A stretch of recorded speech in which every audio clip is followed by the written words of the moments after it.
اهلا بيكم يا اساطير، يلا نكمل الجزء الثالث والاخير من حكايه ياو والشيطان المنتقم. لايكات كتير بقى واشتراك في القناه، ويلا بينا نبدا. زي ما شفنا في اخر الحلقه اللي فاتت، القرد اللي مع بطلنا حصلت ليه حاله غريبه من هياج الطاقه، وبنكتشف ان القرد بتاع ياو وصل لمستوى ملك الشيطان، والكلام دوت بيخلي بطلنا فرحان جدا بالقوه الجديده للقرد بتاعه. اما في اليوم اللي بعده الطلاب كلهم بيكونوا متجمعين قدام مبنى معين، وكانوا مستنيين الاختبار الجديد واللي بيكون نفس اختبار الرجال الخشبيه، واللي مش هيقدر يعدي منه هيتم استبعاده من المدرسه دي. فلينا وقتها بتوصل ليو وسالته هيقدر يعدي الاختبار ده ولا ايه بالظبط، فبيرد بقى وهو واثق بنفسه ويقول ان هو طبعا هيعديه. وفي نفس الوقت بقى بنت رئيس عيله نان كونج بتحاول تخبط في يو، وقالت له لو ما قدرتش تعدي الاختبار دوت ما تبقاش تستحق تكون منافس ليا اصلا. لكن ياو بيتجاهلها اصلا ودخل مكانه للقتال بتاعه، وبنشوف ان ياو بيقدر يتخلص من الرجال الخشبيه في وقت قياسي جدا. والكلام ده بيصدم كل المتسابقين لانهم كانوا متوقعين ان هو هيخسر اصلا. اما كوان ولينا بقى بيكونوا فخورين بيه جدا، لكن بنت رئيس عيله نان كونج بتحاول تقلل من الانجاز بتاعه، وقالت ان الاختبار دوت الاول مش اكتر، ولسه في اختبار تاني اقوى بكتير. فكوان بيوافقها نفس الراي وبيقول ان عدد قليل جدا من الطلاب المستجدين اللي بيقدروا يعدوا الاختبار التاني ده. بس ياو بكل برود بيمشي من قدامهم، لكنه قبل ما يمشي بيقول لبنت رئيس العيله دوت لو قدرت تتجاوز الاختبار هنديكي باختي الكبيره.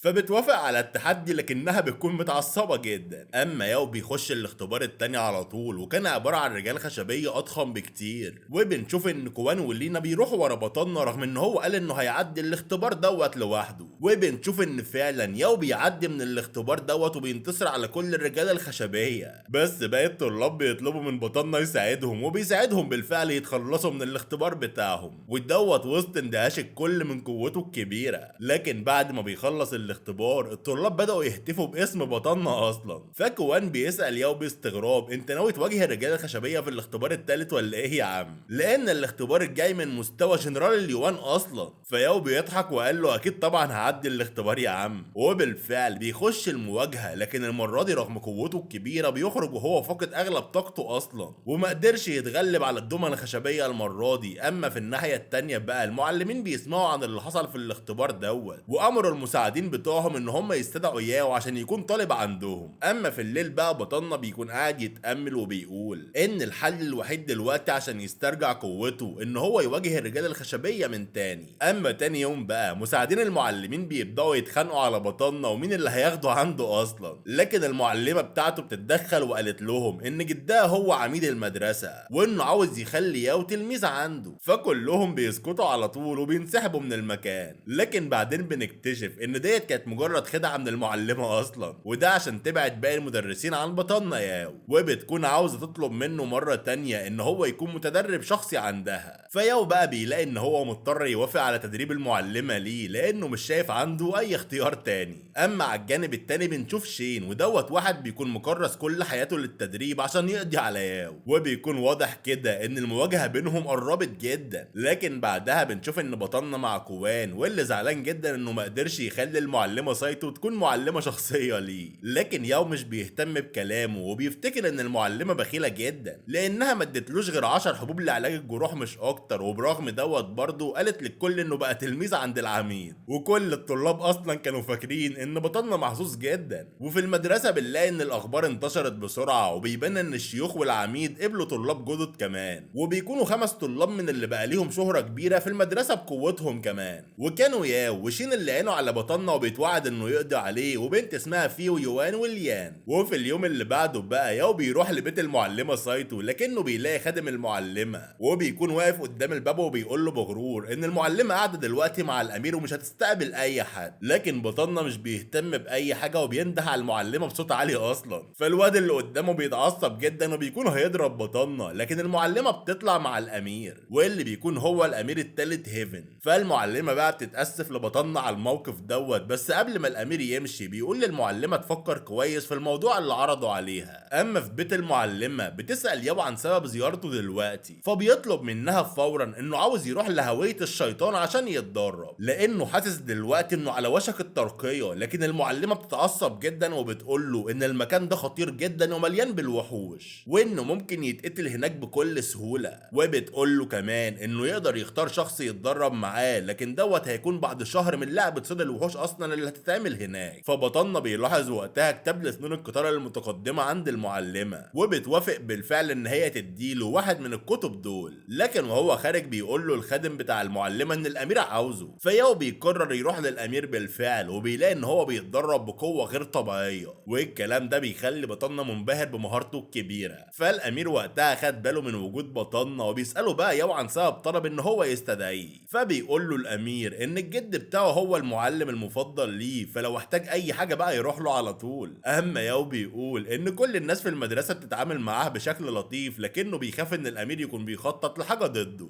فالامير بقى بيتعصب وبيقول له بغضب يعني مش محتاج المساعدة مني يا معلم. فياو بخوف بيحاول يهدي الجو ويقول له انه بس عاوز يتطور بسرعة وده اللي محتاجه دلوقتي. فالامير بيلمح له بقى ان اي حاجة محتاجها يجيله في اي وقت، لكنه فجأة بيطلب من بطلنا يحط مسافة بينه وبين المعلمة سايتو. وهنا ياو بيبدأ يتعصب من جواه، وبيقول لنفسه بقى انه لازم يكون اقوى عشان محدش يقدر يتحكم فيه زي الحقير ده. وبعدها بيرجع عشان يتدرب على استخدام السيف. لكن فجأة بتظهر لين بفزع شديد، وبتقول له ان كوان بيتعرض للضرب دلوقتي. فياو بيجري بسرعة على المكان، وبيلاقي ان الطلاب بيضربوا فيه هم كمان، فبيأمرهم بغضب ان هم يعتذروا ليه فورا. لكنه بيكتشف ان سبب ضربهم لكوان اصلا انه قال لبنت ان هي جميلة جدا، لكن في بنت تانية افتكرت ان الكلام عليها، فحصل سوء فهم كبير جدا. لكنهم لما بيرفضوا يعتذروا لكوان، بطلنا بيتعصب جدا وبينفعل ويتحرك ناحيتهم، وبنلاقي انه دخل معركة سريعة جدا وشرسة جدا كمان، وبدون اي تردد بيقدر يهزمهم بشكل قاسي. وبعد ما بيخلص عليهم بياخد كوان وخرج من المكان ده وهو مش مهتم باي حاجة تانية. اما في بيت كوان بقى بطلنا بيطلب يتكلم مع لينا على انفراد، وبيقول ليها بقى ان هو متجوز، لكن لينا بترد بكل هدوء وقالت ان هي عارفة، لكنها مش قادرة توقف اعجابها بيه، وطلبت منه يقضي معاها يوم واحد بس. لكن ياو بيرفض الكلام دوت بشكل قاطع، وبيخرج من المكان وبيسيب البنت وهي منهارة، ومش بتكون قادرة تستوعب ان هو رفضها بالفعل. لكن بعدها بنت رئيس عائلة نانكونج بتيجي عند لان وتنصحها ان هي تتجاهل الواد دوت وتحاول تنساه كمان. اما في نفس الوقت ياو بيكون متجه لمواجهة الرجالة الخشبية في الاختبار من تاني، لكن في الطريق بيكون شايف ان اخو البنت اللي كوان عاكسها رجع يضرب كوان من تاني. فبطلنا بيتدخل بسرعة وبيأمر ان هو يسيب كوان في حاله، بس الواد ده بيقعد يستهزأ بياو وقال له ان هو هيسيبه بس لو ركع قدامه. فياو بينفعل اكتر من اول وبيضربهم بعنف كبير، وبمساعدة من تشانج بيقدر يهزمهم بشكل اسهل من الاول. ودوت بيخلي الكل يستغربوا لان الواد دوت من افضل 30 واحد في المدرسة كلها، لكن برغم كده ياو بيقدر يهزمه بكل سهولة اصلا. وبعدها بنشوف الخادم بقى وهو بيحكي للامير كل اللي حصل. اما تاني يوم كوان بيودع بطلنا، واللي بيكون شاغل تفكيره ان هو عاوز يطلب من معلمته تحمي كوان، وبالفعل بيروح لها وبتقول له ان هي شافت القتال دوت واداؤه كان ممتاز بالفعل، فبيشكرها جدا. لكنه بيسالها بعد كده لو كان في اي قانون واضح يمنع الطلاب الكبار من مضايقه الطلاب الجدد، فبترد وقالت له ان القانون موجود بالفعل، بس المرشدين بيتجاهلوا الموضوع ده بالكامل. وبتوضح ليه ان المدرسه ديت هي علم البقاء للاقوى. فياو بيوافقها الراي بتاعها، لكنها بتكمل كلامها وتفاجئه ان هو هيبقى رايح لساحه قتال الحياة والموت بعد ما يرجع من هوية الشيطان. والكلام بتاعها ده بيخلي ياو مرعوب جدا. فالمعلمة بتبدأ توضح ليه اكتر عن ساحة القتال، وتقول له ان هي المكان اللي بيتقاتل فيه السلالات الحاكمة المختلفة، وان الشخص اللي هيكسب مكان ضمن افضل 10 بيكون مر بتجارب دموية كتير جدا، وبيكونوا ناس اقوى مما هو يتخيل بكتير. وبتكمل بقى وتقول له ان هو لو عاوز يكون مع الناس ديت لازم يمشي في الطريق ده، بس بتأكد ليه ان مش كل الناس بيرجعوا عايشين من المغامرة دي. فبطلنا كان بيسمع ليها بدهشة وخوف كمان. فبتقول له بقى ان هي هتديله وقت يفكر، لكنه لازم ينجح في هوية الشيطان الاول. اما ياو بعد كده بيكون قاعد يتمشى في المدرسة والبنات المعجبين بيه بيكتروا جدا، لكن القرد بتاعه بيضربه ويشاور ليها على حجر كان واحد بيبيعه. فبطلنا بيلاحظ الحجر دوت وبيستغرب من سعره الغالي جدا لانه ب 10,000 سبيكة ذهبية، وبيكون شايف بقى ان السعر ده كتير جدا على الحجر، بس القرد بيكون مصمم عليه جدا. فالبياع بيقول بقى مفيش حد هنا فاهم قيمة الحجر دوت غير القرد. لكن بياع تاني بيقعد بيتريق عليه ويقول له بقالك كام سنه يا عم بتبيع الحجر دوت ومحدش اشتراه. فالبياع بيرد وقال له ان الناس مخدوعه بالمظهر وبس، بس الحجر ده مختلف جدا. فياو بيفكر في كلامه دوت كويس وبيقول لنفسه انه سمع قبل كده ان القرد ذو الاذان الستة بينشأ في اماكن فيها احجار روحيه كتير، فبالتالي ممكن الحجر دوت يكون حجر روحي بالفعل. فياو بيسأل البياع مره تانية لو الحجر دوت حجر روحي فعلا، فالبائع بيأكد له ده وبيقول له ان الحجر الروحي بيستنى اللي يشتريه. لكن بعد شويه مفاوضات بطلنا بيقدر يشتري الحجر دوت ب 5000 عمله ذهبيه، ورغم ان هو كان تقيل جدا بياخده معاه للغرفه بتاعته. ولما بيرجع للبيت كوان بيشوف الحجر وبيتفاجئ لما عرف سعره، لكنه بيقول لهم برضه ان نائب العميد هو اللي هيكون المعلم بتاعه. فبطلنا وكل اصحابهم بيستغربوا وبيقول له انت عملت ايه عشان تجذب انتباه نائب العميد يا عم؟ فكوان قال لهم بكل بساطه ان هو بس صديق للعيله بتاعتهم. اما في مساء اليوم بقى القرد كان قاعد يلعب بالحجر، فياو بيقرر ان هو يكسره بقى ويشوف ايه اللي جواه، وبالفعل بيكسر الحجر لكن ما بيلاقيش جواها اي حاجه في الاول، والكلام ده بيخليه مصدوم وهو حاسس ان هو اتضحك عليه في الاخر. لكنه فجاه بيلاقي في نور شديد خارج من واحده من القطع المكسوره. فياو بيقول لنفسه ان ممكن يبيعها ويكسب فلوس كتير جدا، لكن القرد بيعضه فجاه وبيطلع انفجار من الحجر ده وبيخلي شكل القرد يتغير ويخليه متوحش بشكل اكبر. لكن في نفس الوقت كان في شخص غامض بيراقبهم من بعيد، والقرد فجأة بدأ يتحول لشكل وحشي واضخم بكتير. فياو بيكون فرحان بالتغير اللي هو بيشوفه ده، لكن قبل ما فرحته تكمل بيظهر الشخص اللي كان بيراقبهم ويوجه خنجر ناحيته كمان، وبيكون على وشك انه يقتل بطلنا خلاص. لكن فجأة بتظهر هالة من النار حوالين القرد وضخامته ووحشيته بتزيد اكتر، وبعدها بيحصل انفجار ضخم جدا بيدمر غرفة ياو بالكامل، وبيقع ياو والراجل المجهول والقرد مغمى عليهم من شدة الانفجار اللي حصل ده. والكل في المنطقة بقى بيكونوا مستغربين اللي حصل جدا وبيبدأوا يسألوا بعض عن سبب الانفجار. اما عدو ياو بقى كان بيراقب الموقف من بعيد ويقول لنفسه ان في حاجة خارجة عن السيطرة حصلت في المكان ده، لان حتى الامير بيكون سمع الانفجار ومحتار في ايه اللي حصل بالظبط. اما في اليوم اللي بعده بقى نائب العميد بيتوجه ناحية بيت ياو وبيقول ان في 6 صواعق رعدية ضربت المكان دوت في نفس الوقت. فالمعلمة سايتو بتخش البيت وهي مرعوبة، اما كوان وصديقه بيجروا ناحية بطلنا ياو وفاكرين ان هو ميت اصلا، لكن تحت الانقاض بيلاقوا جثة محروقة وبيفكروا ان هي بتاعت بطلنا وبيبدأ الحزن يملى عينيهم. لكن فجأة بطلنا بيظهر من وراهم وهو مصاب جدا، فكوان بيجري عليه وهو مذهول. فالمعلمة بتسأل بطلنا بقلق هو انت عايش ازاي يا عم لما الجثة ديت مين؟ فياو بيرد ويقول ان الشخص دوت كان بيحاول يقتله لكن صعقة البرق ضربته بداله. والدوت بيعصب المعلمة وقالت هو مين اللي اتجرأ وحاول يختل التلميذ بتاعها؟ فالنائب العميد بيتدخل ويقول برضه ان اللي عمل كده اكيد شخص من المدرسة وسهل يعرفوه. فكوان بدهشة بيقول لبطلنا هو انت صعقة برق وقعت على الشخص اللي كان عاوز يقتلك؟ ده انت حظك خارق يا جدع.